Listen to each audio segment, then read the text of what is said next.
It is so simple, ladies and gentlemen. This idea that is at the core of all of our teachings. I've been out there doing this for over 30 years now. Your Erroneous Zones was published 30 years ago. And what I've discovered is what Earl Nightingale told me when I was just getting started in this whole business. When something called the strangest secret. We become what we think about all day long. We become what we think about all day long. But more than that, understanding that your thoughts are real, that they have an impact. Isn't it conceivable that your thought can have an impact on whether or not you can attract what you want into your life? That you can extend it out into a universe which is perfect, which has no need for you to interfere with it, which is always doing exactly what it is supposed to do. No restrictions on it. And it always has been doing it, and it always will be doing it. And everything that you're going through, it's all part of the perfection of all of this. That you are not any of the things that you've come to believe that you are. You're not what you have, you're not what you do, you're not your reputation. You spend a whole lifetime working on understanding that. I'm looking at the things that we believed in the morning of our life. What we were taught, what we were told when we came into this world. What you were told was important for you to do. It's important for you to go to school. It's important for you to get good grades. We throw this stuff at our children. We throw it at ourselves. It's important for you to look a certain way. It's important for you to make the team. It's important for you to defeat somebody else. It's important for you to make a lot of money, to advance in your profession.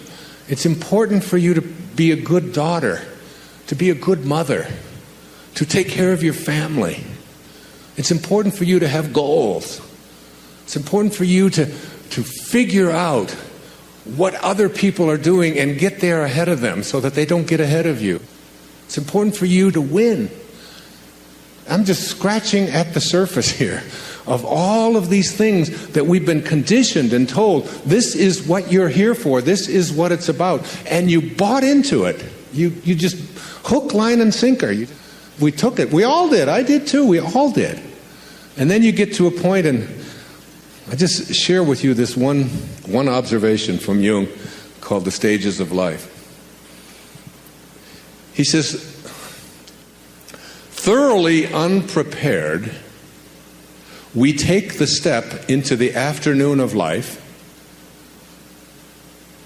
Worse still, we take this step with the false presupposition that our truths and ideas will serve as hitherto.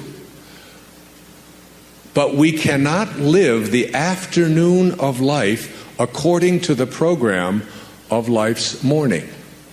Hear that. Really hear that, because most of you here are in the afternoon of your life, and it has nothing to do with how old you are, by the way.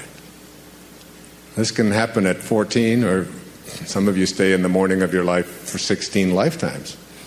We cannot live the afternoon of life according to the program of life's morning. For what was great in the morning of your life, getting the grades, making the cheerleading team, being a good daughter, getting the gold star, saving your money, getting the job, whatever it is. What was great in the morning will be little at evening. And what in the morning was true, which is a big word here today, what in the morning was true will at evening have become a lie. Now imagine how many of us are attempting to live the afternoon of our life by lies.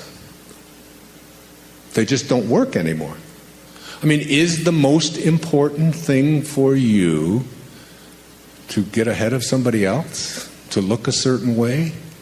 To have the right jewelry on? To get the job? Or is it to be on purpose? Is it to be making a difference? Is it to understand what I wrote about in 10 Secrets for Success, the second secret? That you're not going to die with your music still in you? Is it to know God? Is it to feel close to something so profoundly important that in here there's a knowing that I haven't been actualizing it, I haven't been fulfilling it? What am I here for? What am I here for? It's a question that you begin to ask yourself when I speak about purpose. And then you say, well, it's to be like God. That's what God realization is, to return to that from which you originated, the place of your source, the Tao. To be the Tao, to be it, to be the great way. And what is the Tao like? What does it look like? What is it doing? It's not doing anything. It's just constantly giving. It's just constantly offering. It's just constantly providing life. Billions and billions of life forms emanating from this invisible source that has always been, just continuously doing it. Why aren't you doing that? Why aren't you being like God? God is love, it says in the book of John. And he that dwelleth in love dwelleth in me.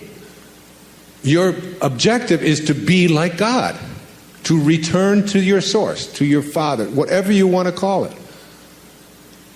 And then we take things like organized religion and we think, well, because I'm going to church and I'm doing the right thing. But you have to remember that the source, that the Tao, excludes no one. It excludes no one. It doesn't say you get to breathe and you don't. It does say you get to have hair and you don't. It does those things, right? But it doesn't say you get life and you don't. It says it's for all of you, you're all one. And then we take organizations that say only you get to get in. Only if you believe this way do you get to be part of God. But that's not of God. So any thought that you have that excludes anyone is not a thought of God. It's not a thought of Tao.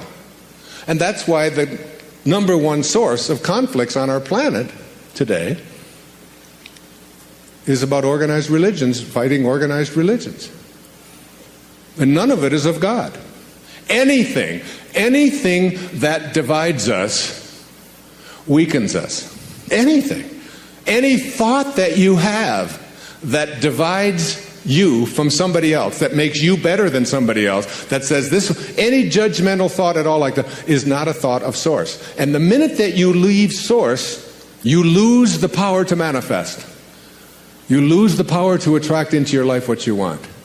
You have moved away from source. And any thought that unites us, that includes us, that is of service, any thought of spirit and spirituality that brings us together as one and recognizes the truth that all of us have come from the same source and that we are all breathing the same air and that we all came from the same place. So where does any organization that includes one and excludes other fit on the God realization scale? Way down here. You have to really be careful if you want to live the Tao, if you want to live this thing I'm speaking about and get yourself back into balance, if you want to be in balance, then your habits have to start matching up with your desires in everything that you do. And it's just a simple matter of deciding to do it in all of your thoughts. Every place that you have any thought that is not aligned. Any place, any thought. So here are the thoughts that I'd like you to look at that keep you from the truth of Tao. All right? Every thought that you have that is on what's missing in your life. Every thought that you have about what's missing in your life is an energy that allows you to become a vibrational match to attracting more of what's missing in your life.